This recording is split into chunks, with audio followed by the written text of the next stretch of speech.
High, কেমন আছো তোমরা সবাই? চলো তোমাদের সাথে একটা পিকনিকের ভিডিও শেয়ার করি। আর পিকনিকটা করেছিলাম আমাদের বাড়ির ছাদে, আর যেখানে ছিল রিয়ার ফ্যামিলি আর আমার ফ্যামিলি। তো কিছু রান্না করা হয়েছিল বাড়ির ছাদে, আর কিছু রান্না করা হয়েছিল বাড়ির রান্নাঘরে। কিছু রান্না করার কথা বলছি কারণ আমাদের মেন খাবার দাবার গুলো করা হয়েছিল নিচে, আর যেগুলো করেছিল মা, কাকিমা, কাকা সবাই মিলে। আর ছাদে আমরা আয়োজন করেছিলাম শিক কাবাবের, আর শিক কাবাবের দায়িত্বটা ছিল আমাদের ওপর। তো তেমনই বড়রা করছিল নিচে রান্না, আর আমরা সবাই মিলে করছিলাম ছাদে শিক কাবাব। তো চলো তোমাদের সাথে একটা মজার ঘটনা শেয়ার করি। তো এখানে শিক কাবাবটা তৈরি হচ্ছে, তোমরা দেখতেই পাচ্ছ। তারপর কিছু একটা কাজের জন্য আমি গিয়েছিলাম নিচে, আর এসে দেখি কাবাব শেষ, সব কটা মিলে খেয়ে নিয়েছে, আমার জন্য রাখেইনি।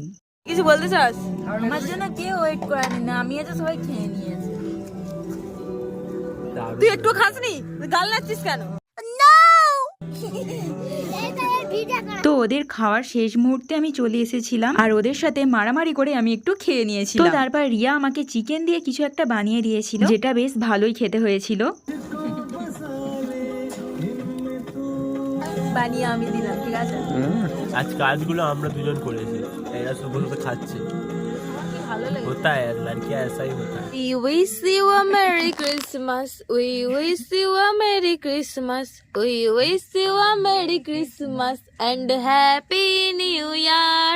তারপর 12টা বাজার সাথে সাথে সবাই মিলে আমরা কেটেছিলাম কেক। সবাই বলতে ঋদ্ধি কেটেছিল, মানে আমার মাসির মেয়ে। আর আজ থেকে আমাদের আবার একটা নতুন বছর শুরু। বছরগুলো আমাদের কিভাবে কেটে যাচ্ছে আমরা বুঝতেই পারছি না, তাই না? তো তারপর কেক কেটে কেক খাওয়ার পর্ব শেষ করে আমরা সবাই মিলে বসে পড়েছিলাম ছাদে খাওয়া দাওয়া করতে।